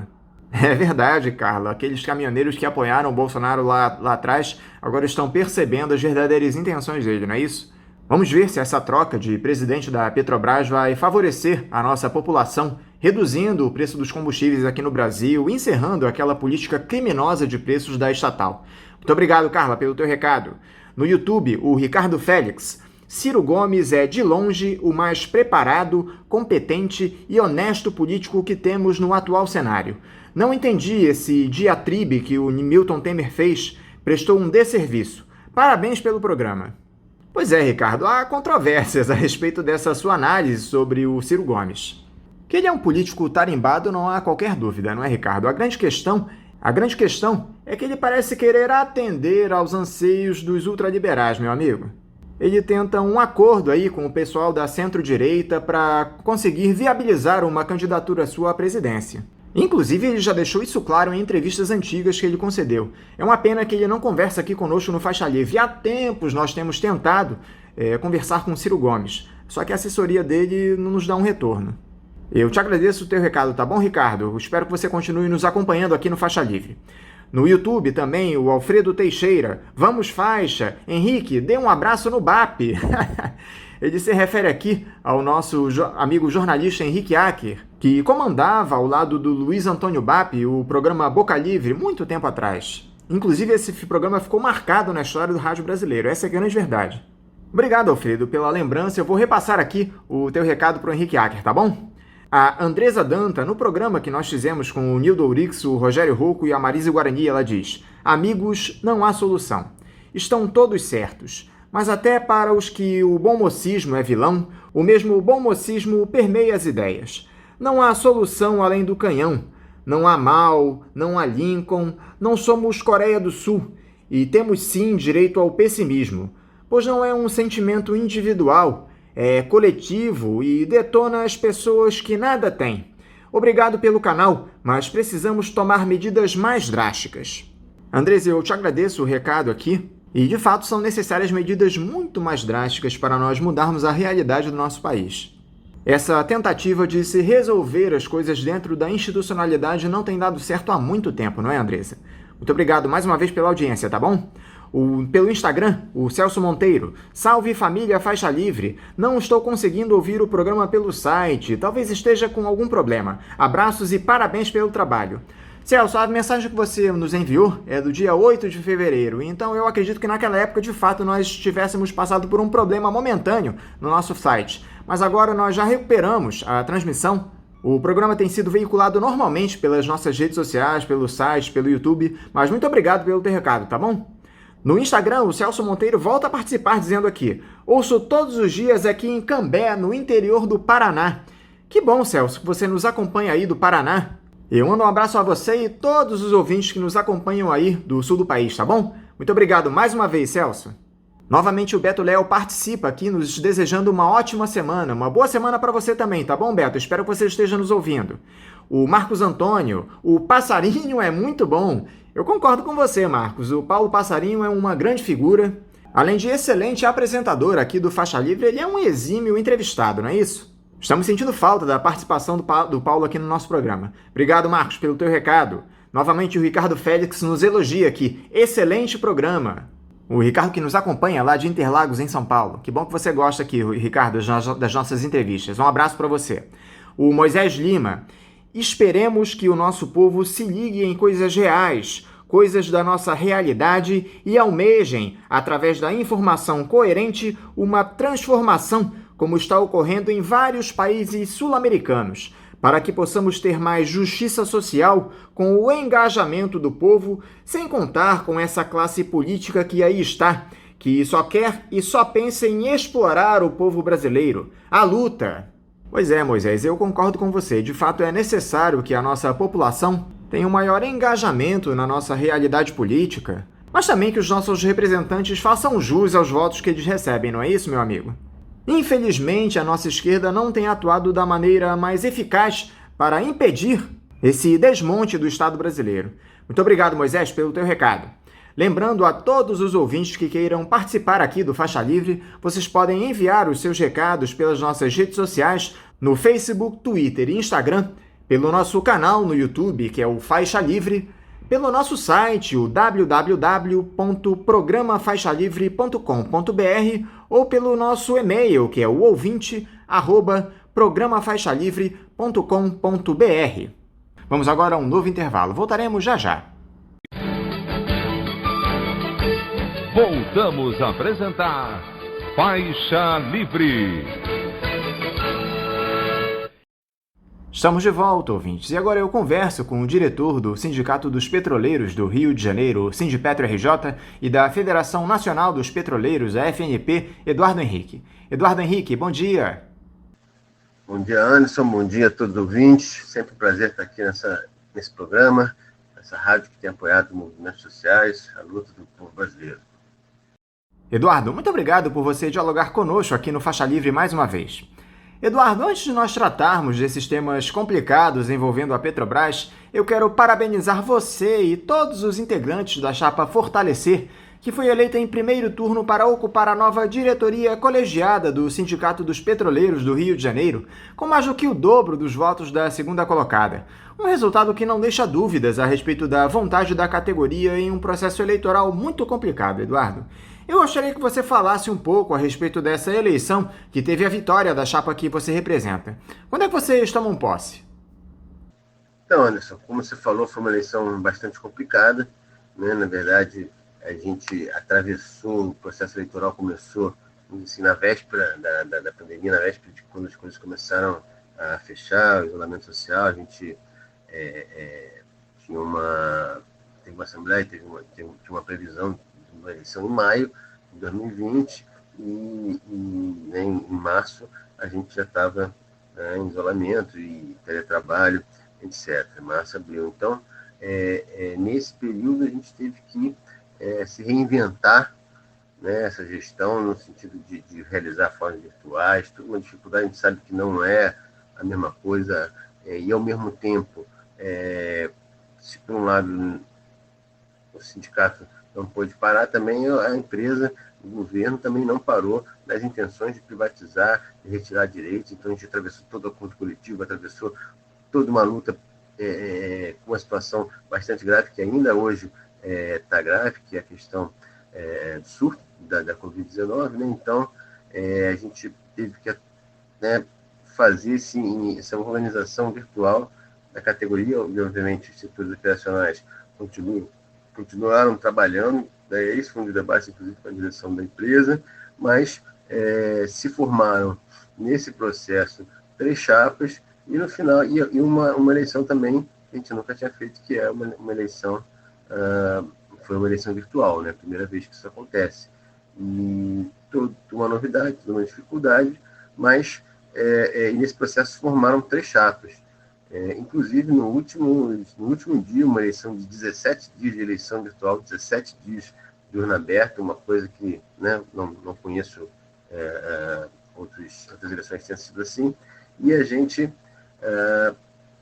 no último dia, a chapa 3 entrou com um processo para suspender a eleição, né? Então, essa foi suspensa final do ano passado, voltou agora semana passada e concretizou o resultado que a gente esperava, né, independente do número, a gente achava que estava tranquilo nesse sentido de ter o respaldo, o reconhecimento da base, da categoria dos associados, e se confirmou esse resultado com 65% dos votos válidos na chapa 1. E quais são os planos de vocês para esse período de 2021 a 2024, Eduardo?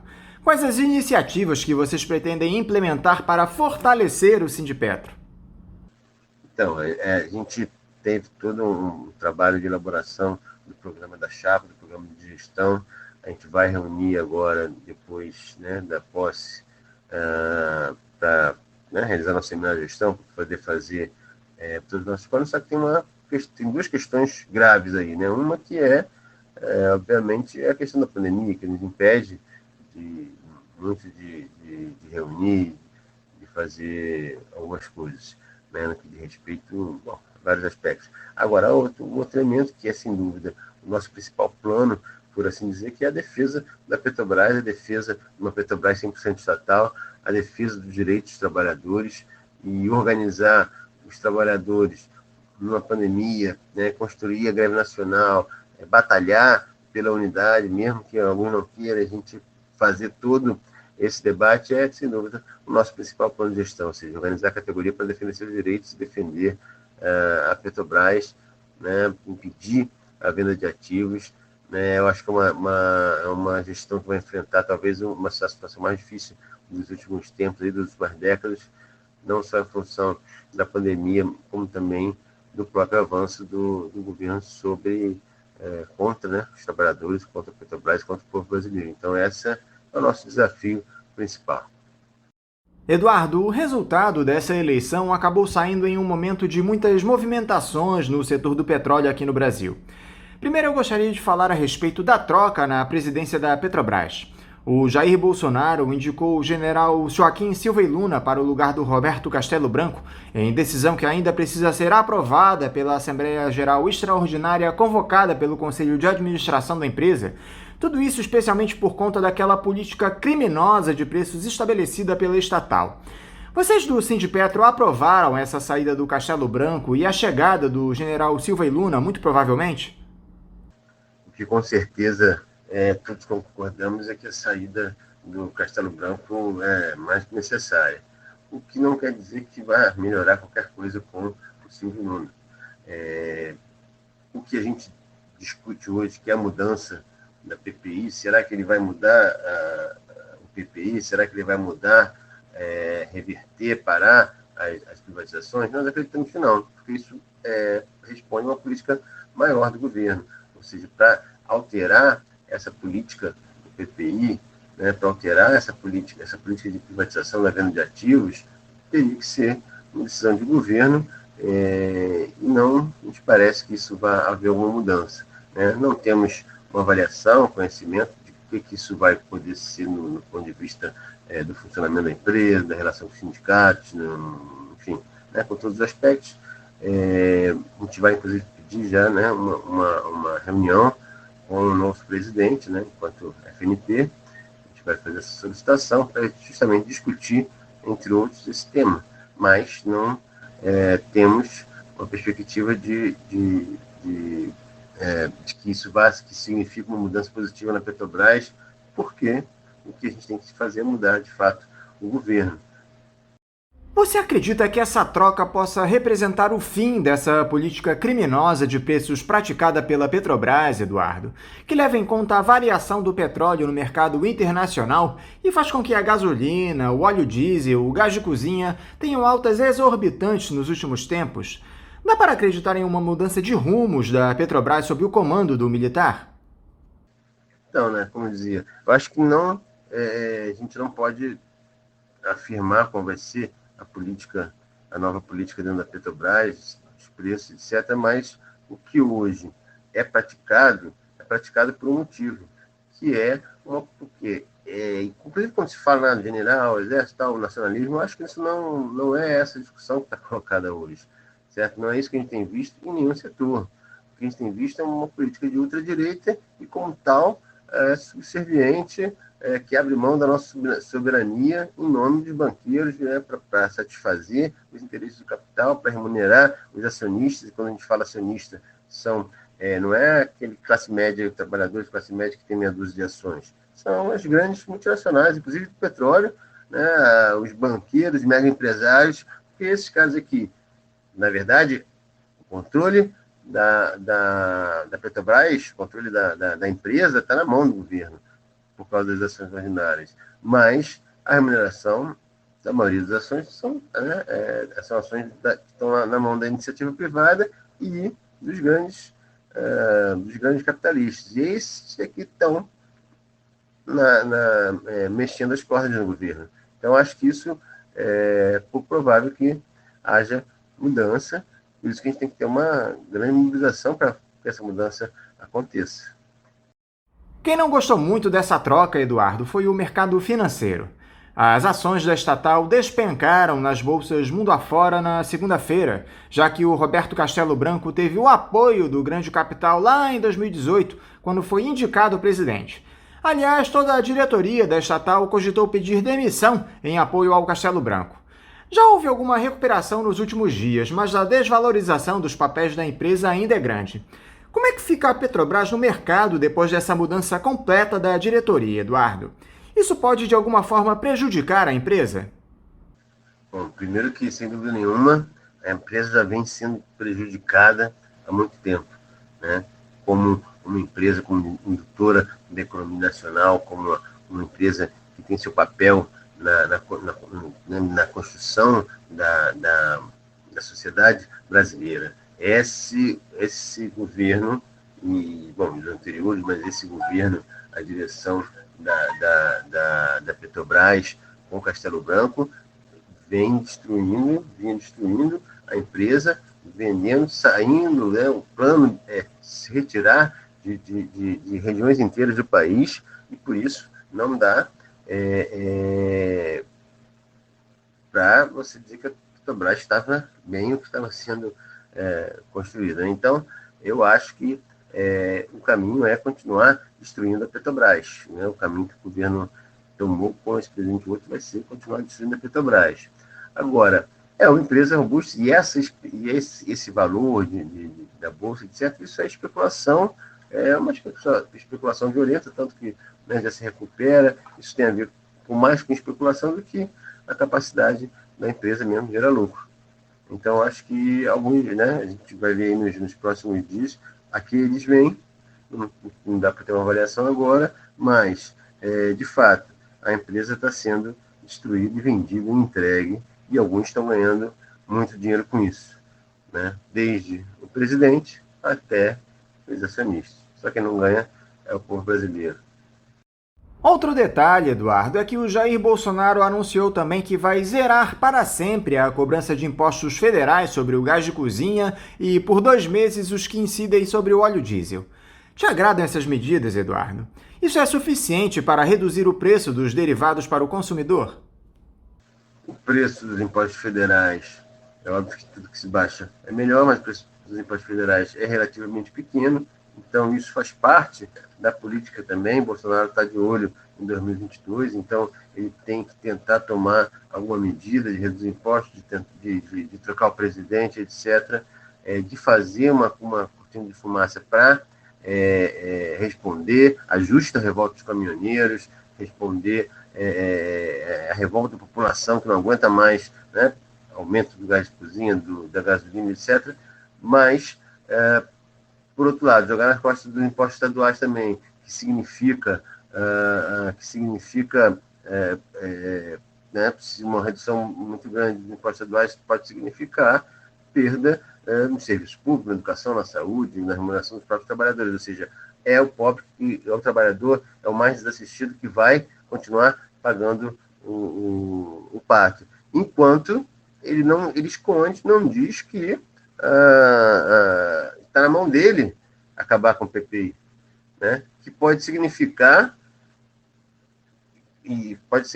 vender o diesel, a gasolina na mão do consumidor final por metade do preço, ou menos, né? E junto a isso também a taxa de lucro dos postos, que também é bastante grande. Então, são vários fatores aí, e, na verdade, essa medida que faz é uma medida mais de fazer teatro, fazer política, e não, eu acho que não vai ter uma mudança significativa, porque ele não diz que não vai aumentar, né? Então, não vai segurar os preços. O que ele fala é uma pequena parte do imposto que incide na composição dos preços. Agora, o grande vilão dessa história, que não tem sentido de existir, que é o preço de paridade de importação, ou seja, é uma coisa que a gente paga por um produto que é produzido aqui, que é um custo fictício, é um acréscimo fictício dentro da composição de preço, que só serve para remunerar as multinacionais, os banqueiros, os acionistas, para remessa de lucro para as matrizes, enfim. A raiz do problema, Eduardo, na minha avaliação, foi a abertura de capital da Petrobras. Deveria haver um alinhamento de uma empresa que produz insumos estratégicos para o país a um projeto desenvolvimentista tão fundamental para o Brasil. Sem dúvida, sem dúvida. Isso que a gente está colocando, né? Que a política por trás disso é a remuneração dos acionistas em detrimento do povo brasileiro, né? Quando o Fernando Henrique abre quer monopólio, quando começa-se a vender as ações nas bolsas, inclusive na Bolsa de Nova York, quando começa no governo Dilma fazer o planejamento da venda de ativos, inclusive já buscar essa paridade com o preço internacional. Tudo isso, né, é o que vem destruindo a Petrobras, e agora o governo Bolsonaro, né, vão jogar a pá de cal, se a gente não fizer nada. Eduardo, na semana passada, os petroleiros lá da Bahia iniciaram uma greve contra a venda da refinaria Landulfo Alves, a RLAM, movimento que foi suspenso momentaneamente para negociações com a Petrobras. Eu conversei aqui no programa essa semana com o David Bacelar, coordenador-geral da Federação Única dos Petroleiros, a FUP, sobre a possibilidade de se nacionalizar essa greve. Já há entendimentos entre vocês da FNP e o pessoal da FUP neste sentido? Vocês cogitam uma greve geral da categoria contra essa política de preços de paridade de importação que promove aumentos abusivos dos derivados de petróleo, contra esse desmonte que a Petrobras vem atravessando? Esse é um ponto fundamental, talvez seja a coisa mais importante que a gente tenha de discutir, divulgar, esclarecer, envolver os trabalhadores. Esse tem que ser o principal motivador. Óbvio que existem, na verdade, razões e mais razões para a realização da greve, né? A própria situação da pandemia, a gente está enfrentando um surto de Covid-19 em 2 plataformas aqui no Rio de Janeiro. Tem uma série de atropelos em relação ao acordo coletivo, em relação às condições de trabalho. Então, a gente está discutindo isso também, mas a gente sabe que não só na categoria, essa greve tem que ser construída em unidade, sim, claro, com a FNP e com a FUP. Isso é muito importante. A FNP já se posicionou, é importante, é fundamental. Estamos chamando a FUP a construir essa unidade. Não houve ainda uma conversa mais objetiva que concretizasse isso. A FUP sempre rejeitou, né, essa possibilidade. Nós sempre chamamos a unidade, ela sempre rejeitou os nossos chamados. Eu acho que dessa vez eles têm a obrigação, mais ainda, de nacionalizar e unificar essa greve. A gente vai continuar insistindo nesse diálogo. É importante estabelecer um comando nacional unificado, é importante estabelecer os comandos na base, fazer toda essa construção para dar segurança à categoria, força à categoria para entrar firme numa greve nacional. E não só a categoria, como articular com as outras, né, não só os petroleiros, mas como articular com as outras categorias e toda a população brasileira. Inclusive, a gente está fazendo um investimento em comunicação, uma grande campanha de esclarecimento à população, para ver se ganha também, porque essa fábrica de fake news que a gente conhece do bolsonarismo aí, também, nesse momento, já virou para atacar a Petrobras, né? Já virou. Não sei se vocês viram um áudio que rolou logo há 3 dias já, eu acho, já dizendo que demitiu 300 caras, que eram pessoas que tinham não sei quantos na folha de pagamento, porque os governadores, não sei quem, quer dizer, é uma coisa que já começa os ataques à Petrobras e aos trabalhadores da Petrobras. Então, essa campanha tem que ser unificada em todos, com toda a sociedade, né? Porque, às vezes, a gente não tem muita noção, mas o que está se fazendo hoje é de um prejuízo para toda a sociedade brasileira, não só para os petroleiros, não só para os acionistas, inclusive da Petrobras, mas o que está se fazendo hoje é um prejuízo, uma destruição de regiões inteiras do país, um empobrecimento de regiões inteiras do país. São milhares de desempregados, milhares de precarização de milhares de empregos, uma saída de divisas muito grande, um prejuízo enorme de décadas, não só a Petrobras, mas com a venda dos postos de petróleo, né, de leilões de pré-sal, a entrega de plataformas, tudo isso, isso aí a gente vai pagar por isso. Se a gente não conseguir impedir isso, nós vamos pagar por gerações e gerações. Para encerrar, Eduardo, vocês têm dialogado com parlamentares para tentar reverter essa venda da RLAM, que compromete demais o refino do petróleo no nosso país? Há alguma esperança de se reverter essa privatização, Eduardo? Sim, Anderson, a gente tem constituído frentes parlamentares, discutido com todas as instâncias que a gente é possível a gente articular. É óbvio que isso depende do enfrentamento com o governo. A gente está, inclusive, vendo medidas jurídicas, já tivemos várias medidas jurídicas para tentar anular, né, impedir a venda das refinarias. E agora, nesse caso, a RLAM tem um elemento a mais, que foi o próprio peso que está trabalhando, inclusive em cima disso, que foi realmente um absurdo. Mas eu acho que a esperança para reverter essa privatização, o foco, a perspectiva que a gente tem que ser realmente a luta da categoria e mais, né, como de toda a sociedade.